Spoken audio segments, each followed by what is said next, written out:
Si nosotros vamos a hacer una reparación y creemos que un chip de esto está dañado, nosotros debemos comenzar midiendo en la fuente de estos chips. Por tanto, nosotros debemos comenzar buscando el data chip según la numeración que aparezca aquí.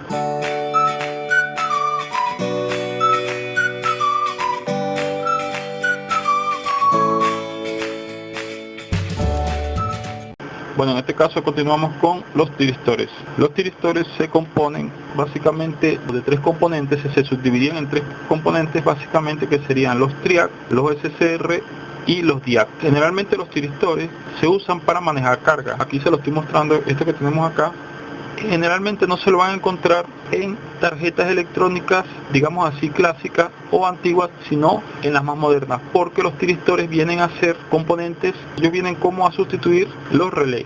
En la tarjeta donde hay relé, generalmente las más modernas podría ser que ya no tuviesen relé, sino que tuviesen un tiristor, porque ellos básicamente lo que hacen es manejar la carga AC. Ellos toman en cuenta la carga AC. Más adelante les voy a mostrar las diferencias de su simbología y la diferencia de cómo trabaja cada uno de ellos. Si se lo consiguen en algunas tarjetas electrónicas, pues ellos se van a aparecer como ustedes lo ven aquí, con este encapsulado más que todo. Y si son de montaje superficial, pues con un encapsulado también de potencia generalmente, pero de montaje superficial.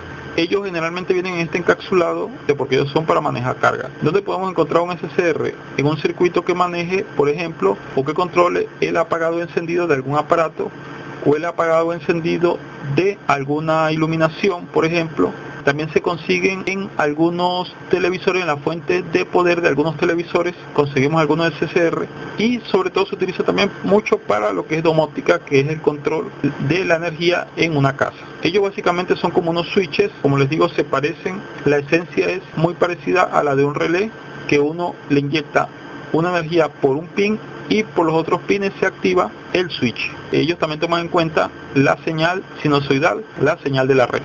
Por ejemplo, aquí yo tengo varios TRIAC que se llaman BTA08, que lo que dicen es que manejan 8 amperios y pueden llegar hasta 400 voltios. Como pueden ver, pues trabajan en un rango bastante amplio, y así tenemos diferentes tipos. Aquí tenemos uno que maneja más corriente, obviamente al ser más grande. Entonces ellos también, generalmente cuando hay un TRIAC, ellos trabajan con un octocoplador, que generalmente quien controla el switch electrónico es generalmente un circuito electrónico, y para aislar la parte de electrónica con la parte de potencia, entonces se utiliza un chip de estos que se llaman octocopladores. O sea que yo se lo muestro porque generalmente donde ustedes consigan un TRIAC, un SCR, van a encontrar un octocoplador como estos casos. Se llaman así MOC, que son octocopladores justamente para trabajar con los tiristores, con los TRIAC o los SCR. Más adelante les voy a explicar más en detalle todo lo que es la simbología y su funcionamiento.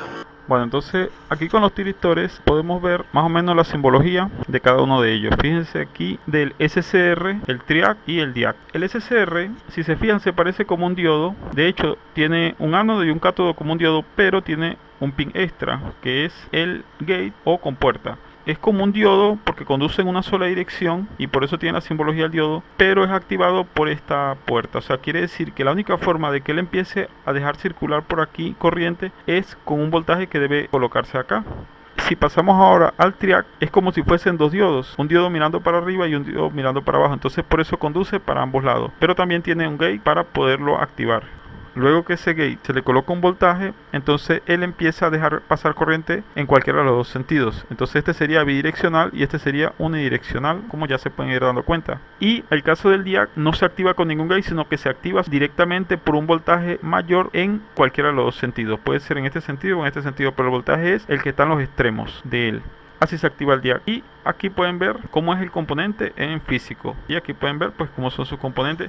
Aquí ya no puse los de montaje superficial, pero pues hay una gran variedad en montaje superficial. ¿Cómo sabemos eso? Pues viendo el datasheet de ellos. Ahí podemos saber todos los detalles, como ya se lo he dicho. Pasemos a la otra gráfica para entender mejor cómo funciona. En un circuito básico, lo que nosotros podemos ver, que nosotros alimentamos por aquí con una tensión. En este caso, como es un SCR, aquí podríamos alimentar inclusive con una batería. No tiene que ser un voltaje AC. Y para para activarlo solamente necesitaríamos un voltaje de activación. Generalmente aquí se utiliza una resistencia. Entonces cuando yo presiono el switch, él se queda activado. Luego, si yo dejo de presionar el switch, él igualito sigue activado mientras esté la alimentación. Luego, si yo quito la alimentación, en ese momento solamente él se desactiva. Entonces me toca volver a activarlo por aquí. Más o menos así funciona un SCR.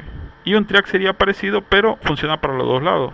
Vamos a seguir viendo unas configuraciones que se usan mucho, unas aplicaciones. Fíjense, como dimmer se utiliza mucho. Esto que ustedes están viendo aquí es un dimmer, en donde la carga se ve controlada directamente por esta resistencia que es variable, que yo la puedo variar. Aquí es un potenciómetro. Yo variando esta resistencia hago una variación de que tarda más en activarse, entonces la carga va a recibir menos potencia. Recuerden que esta es una onda sinusoidal, y como él deja conducir para ambos sentidos, entonces él va a trabajar en ambos sentidos. Él se va a disparar tanto por positivo como negativo. Antes de explicar esto, vamos de repente mejor explicar un poquito acá lo de esa parte. Fíjense, yo tengo una entrada que es sinusoidal. Claro, estas curvas están hechas aquí como si fuese un SCR, pero la diferencia es que con el triac pues también tiene curvas por debajo. Entonces básicamente es así. Si yo varío este valor de resistencia, entonces tarda más en activarse esto. Entonces lo que va a tardar más en dispararse. Entonces en ese caso se le llama ángulo de disparo o ángulo de activación. Partiendo de cero, si esta resistencia es muy alta, va a tardar más en activarse. Entonces vamos a suponer que se dispara aquí. Entonces apenas aprovecha una parte. Cuando llega a cero, se desactiva el triac. Luego vamos a suponer que la resistencia la disminuyo, por tanto se dispara más rápido. Entonces vamos a suponer que se dispara en 45 grados. Entonces él aprovecha toda la señal. Cuando llega aquí se vuelve a desactivar. Recuerden que estamos analizando solo el lado positivo como si fuese un SCR, pero el triac también se dispararía en la parte negativa, en la parte por aquí abajo. Entonces básicamente de eso se trata el triac, que él se activa en el momento que arranca de cero y se desactiva cuando pasa por cero, y el tiempo que tarda en activarse me lo define justamente esta configuración que está aquí. Y generalmente también se utiliza un DIAC para activarlo, porque fíjense que el DIAC también limita el voltaje para que no se active de una vez. Más o menos, si ustedes entienden aquí esta parte de acá, entonces pueden entender esta aplicación. Así funciona un dimmer. Un dimmer uno lo varía. ¿Y cómo lo notan ustedes aquí en la carga? Imagínense que esto es un motor, por ejemplo. Entonces el motor estaría con menos velocidad. Si fuese una lámpara, la lámpara estaría con menos iluminación, dependiendo de esta perilla. Y aquí tenemos algo parecido, con la diferencia de que el DIAC lo tiene un octocoplador. Entonces, como yo les mencioné antes también, generalmente se utiliza un octocoplador que es de esta forma. Tiene un DIAC por un lado y un diodo por el otro. Cuando circula corriente por aquí, activa inmediatamente el DIAC. Entonces, bueno, estas son aplicaciones típicas que ustedes se pueden encontrar. Entonces, bueno, pasemos ahora a los circuitos integrados. Bueno, entonces ahora pasamos a los circuitos integrados. Como pueden ver, aquí tengo algunos para mostrarles, y también en algunas tarjetas. Los circuitos integrados son cualquier circuito que tiene varios componentes integrados, como dice la palabra. Los hay de varios tamaños, los hay de diferentes tipos, porque cada circuito integrado o chip tiene algún propósito generalmente. Nosotros más bien lo que nosotros nos vamos a encontrar en cualquier tarjeta que desarmemos, generalmente algún circuito integrado, puede ser pequeño o grande, como le estoy diciendo. Generalmente nosotros no queremos encontrarnos que uno de estos circuitos integrados esté dañado, porque no es tan fácil trabajar con ellos. Por ejemplo, en esta tarjeta, que es la de un regulador de tensión, tenemos un circuito integrado que contiene internamente 4 comparadores. No nos conviene que este chip esté dañado, porque si está dañado, para comenzar, para poder resolver el problema hay que sacarlo. Como se pueden dar cuenta, pues no es tan fácil. Entonces a nosotros generalmente no nos conviene que los circuitos integrados estén dañados. A nosotros lo que nos conviene es que ellos sigan funcionando y que algunas partes sean las que están dañadas desde el punto de vista de la reparación. Aquí yo tengo varias tarjetas para mostrarles donde podemos encontrar esos circuitos integrados. Por lo menos en esta tarjeta, que es de una fuente de PC, fíjense que tenemos 1, 2, 3, 4, 5 circuitos integrados, aunque son pequeños. Por ejemplo, en esta tarjeta del UPS, que ya les he mostrado varias veces, tengo un circuito integrado que es un poco más grande, y por aquí tengo otros más, pero estos sí son más pequeños. Pues como pueden ver, en todos lados los encontramos, los circuitos integrados. Por ejemplo, esta tarjeta, que no se la había mostrado antes, que es de una lavadora, tiene también varios circuitos integrados. Y si miramos esta tarjeta de acá, es de una tarjeta de fax modem, de las antiguas, digamos así, pero aquí también podemos ver un circuito integrado bastante grande, otro de montaje superficial. Por cierto, esta tarjeta, pues la mayoría de los componentes son de montaje superficial. También tiene un chip que mucho más denso en patas. Obviamente aquí también tiene varios chips pequeños. Yo a esta tarjeta le saqué varios componentes para mostrar cómo se soldaban los de montaje superficial en otro video. En este caso les muestro este tipo de tarjetas. Tienen muchos circuitos integrados, sobre todo las tarjetas que tienen, que son hacia la parte de procesamiento de datos, tienen muchos circuitos integrados, o la parte digital, digamos así. Por lo menos esta también, pues como pueden ver, este circuito integrado son de montaje superficial, y generalmente si uno va a revisar una tarjeta como esta, lo que uno menos quiere es que estos circuitos estén dañados, porque si un circuito de estos está dañado, realmente es bastante difícil reparar la tarjeta. Realmente se pone muy complicado si son de los más grandes. Entonces a nosotros lo que nos conviene generalmente en las tarjetas que no se dañen estos chips, sino que se dañen algunos componentes más sencillos.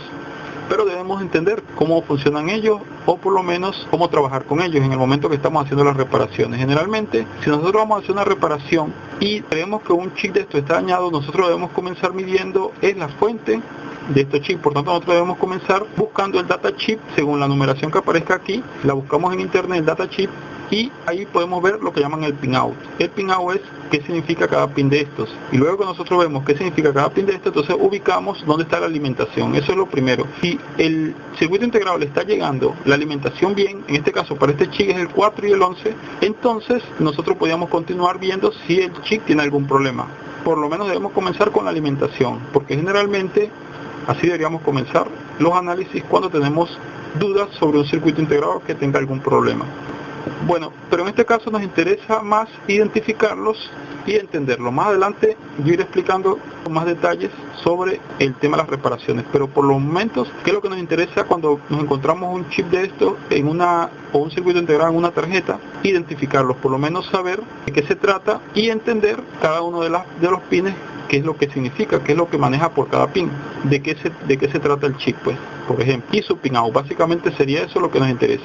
Los hay, como ven, fíjense, este de 8 patas, este es de 1, 2, 3, 4, 5, 6, 7, de 14 patas, y este, por ejemplo, es un microcontrolador de 40 patas. También ustedes pueden encontrar chips que son como este es un L298, es un puente para manejar, es un driver para manejar motores, y también lo podemos llamar un circuito integrado. ¿Por qué? Porque internamente obviamente tiene varios transistores, varios elementos, entonces también lo consideramos un circuito integrado. En todas las reparaciones nos vamos a encontrar circuito integrado, por tanto es muy importante que ustedes sepan trabajar con ellos. Los circuitos integrados no hay que tenerles miedo realmente en el momento de la reparación. Como les digo, si ustedes lo entienden, es bastante fácil de descartar que el circuito integrado no sea el que está dando el problema. En este momento es mucho más fácil trabajar con circuitos integrados que hace un tiempo, porque en este momento ustedes lo que tienen que agarrar es cualquier chip o circuito integrado que ustedes estén evaluando, y ustedes colocan el número que aparezca aquí en internet. Inmediatamente ustedes pueden encontrar la referencia, ustedes pueden encontrar el data chip. El data chip es la información que el fabricante entrega sobre el circuito integrado. Incluso puede encontrar más que el datachip, también puede encontrar más información, incluso aplicaciones, pero lo fundamental es el datachip, porque en el datachip a usted le explican de qué trata el circuito, le dice cuál es el pinout del circuito y le dice los valores con los que trabaja, los máximos y los mínimos, le dice la alimentación también, que es muy importante, y toda la información referente a ese circuito integrado. Entonces, en este momento es muy fácil trabajar con circuito integrado, porque generalmente toda la información se consigue en internet. Yo de todas maneras les voy a hacer un ejemplo buscando una información de un chip de estos en la siguiente parte, que vamos a profundizar un poquito con este tema. Entonces pasemos a esa parte para explicarles un poco más. Bueno, entonces ahora pasemos a los circuitos integrados. ¿Qué es lo que a nosotros realmente nos interesa de los circuitos integrados cuando estamos en una reparación? Lo que realmente nos interesa es primero identificarlo y saber cuál es el pinout, por ejemplo, los pines de alimentación, y qué cosas podemos medir para descartarlos a ellos, porque generalmente cuando nos encontramos circuitos integrados, estos circuitos integrados no pertenecen a la parte de la fuente, generalmente son muy diversos. Por ejemplo, ustedes van a encontrar entre los circuitos integrados amplificadores, comparadores, circuitos lógicos, microcontroladores, una gran variedad de circuitos específicos. Esos circuitos integrados, lo que a nosotros nos interesa es descartar si se han dañado o no. Eso es lo que nosotros vamos a hacer. Por lo menos tenemos que entender qué está pasando allí. Si les está llegando los niveles de tensión. Recuerden que todos los circuitos integrados tienen que alimentarse, necesitan una fuente. Eso es algo característico de todos los circuitos integrados. Y lo otro es que los circuitos integrados también tienen una función o varias funciones. Entonces, generalmente lo mejor sería entenderlos, y si nosotros los entendemos a ellos, entendemos cuál es su nivel de alimentación, qué es lo que ellos hacen, quizás podemos a partir de allí chequear si están buenos y si le está llegando la alimentación. Vamos a pasar esta lámina de acá para empezar a entenderlos a ellos. ¿Cómo lo vamos a entender primero? Nosotros debemos saber, por ejemplo, cómo identificar cada pin. Entonces, lo primero que ustedes deben saber es que todos estos circuitos integrados tienen acá una marca, como ustedes pueden ver. Aquí está una marca, aquí está una marca y aquí está otra marca. Aquí está la marca, aquí está otra marca, aquí está la marca y aquí también. Entonces, ¿para qué nos sirve esa marca? Esto es una convención. En estos tipos de encapsulado, la marca indica que hacia la izquierda comienza el pin 1. Y como en este caso, aparte de la marca, también ponen este circulito acá. Entonces este circulito indica lo mismo, que este es el pin 1, acá este sería el pin 1, acá este sería el pin 1, y en los de montaje superficial también, lo que son de esta forma, que son rectangulares, que tienen el circulito acá, corresponde el pin 1 acá, y este corresponde con el pin 1 acá. Solamente sabiendo el pin 1, ¿sabemos los demás pines? Sí. ¿Por qué? Porque la nomenclatura también dice lo siguiente: si ustedes identifican el pin 1, solamente deben contar de ahí hacia abajo en una secuencia. Por ejemplo, como aquí 1, 2, 3, 4, 5, 6, 7. Donde termine, pasan para el otro lado, mirándose de frente y continúan ahí. 8, 9, 10, 11, 12, 13, 14. Por ejemplo, como en este caso. Igual este caso. Fíjense que aquí al identificar el pin 1 cuentan hasta abajo 16, 17 y siguen hasta aquí arriba 32. Entonces lo más básico de un circuito integrado es identificar sus pines. ¿Cuál es el pin 1? ¿Dónde está cada pin? Eso es lo más básico y lo más elemental. Luego de eso, ¿qué es lo que sigue? Ya imagínense que ya ustedes saben eso y eso es muy fácil para ustedes. Entonces pasamos al siguiente análisis. Si ya nosotros sabemos qué tiene cada pin, nosotros debemos ir es analizarlos a ellos. En este caso, este es un circuito digital. ¿De dónde nosotros sacamos estos esquemas? Bueno, los sacamos del datachip. Este circuito integrado es un 7432, por ejemplo, que tiene 4 compuertas OR. Nosotros, para saber esto, podríamos buscar en el datachip, por ejemplo. Entonces, si nosotros nos vamos al datachip de ese circuito integrado, podemos ver el diagrama, y así podemos hacer con cualquier circuito integrado. Incluso aquí está la tabla lógica para evaluar la salida en el caso que lo requiera. Entonces, ¿cuál es la idea aquí para este análisis? Lo primero que nosotros debemos hacer es, después que nosotros ya conocemos el circuito integrado, observar o medir la alimentación. Eso es lo primero que nosotros debemos hacer. Si ustedes se dan cuenta, por ejemplo, que puse acá, aquí puse varios circuitos lógicos. Por ejemplo, estos son 6 compuertas inversoras y todas tienen su alimentación. ¿Cuánto debería ser la alimentación? Entonces el mismo datasheet nos dice con cuánto es que se alimenta. Por ejemplo, los parámetros VCC, voltaje de alimentación nominal 5, para este caso, para el caso de los circuitos 74 LS. Entonces nosotros vamos a medir, por ejemplo, aquí 5 voltios, que estén presentes los 5 voltios. Eso es lo primero que hay que hacer cuando estamos trabajando con circuitos integrados. Luego, si esos voltajes están, de alguna forma nosotros deberíamos tratar de ver si alguna salida, si las salidas están presentes según las entradas, por ejemplo, o según lo que hace el circuito integrado. Por ejemplo, con la tabla lógica, si aquí hay 2 valores, nosotros los medimos y aquí debería haber un valor según estas 2 entradas, y si no lo hay, entonces puede ser que el circuito esté dañado. Ese sería el siguiente paso a evaluar. Primero sería la alimentación y luego las entradas y las salidas, las que podamos medir. En algunos casos no es tan fácil medirla. Igual hacemos con todos los circuitos integrados. Como se dan cuenta, todos tienen su alimentación. En este caso, este es un convertidor BCD a 7 segmentos. Y aquí tenemos, por ejemplo, un operacional. También tiene su alimentación y su salida y su entrada. Aquí, por ejemplo, tengo el comparador, 4 comparadores, que este es el LM324. Si se acuerdan, este circuito integrado es el que tiene el protector de voltaje, que ya he explicado en 2 videos que he hecho. He explicado ya bastante y he hablado bastante de este circuito. No en el sentido de repararlos, en el sentido de la funcionalidad, porque más o menos así como yo lo analicé allí, es como uno lo podría analizar para ver si está funcionando o no. Primeramente uno mide su fuente de alimentación y luego como un comparador es muy fácil, porque simplemente uno evalúa las entradas. Si están presentes las señales de entrada, entonces debería estar la de salida. Y bueno, así aquí tenemos otro circuito integrado que es un transceiver, un circuito que convierte niveles TTL a niveles CMOS. Y entonces también aquí es más difícil medir el circuito en su funcionamiento, porque generalmente trabaja con frecuencias más altas. De alguna forma pues tenemos que ingeniárnoslas para ver qué es lo que está pasando. Lo primero que vamos a medir es la alimentación, como siempre. Aquí también tenemos un microcontrolador y obviamente pues también tiene su alimentación.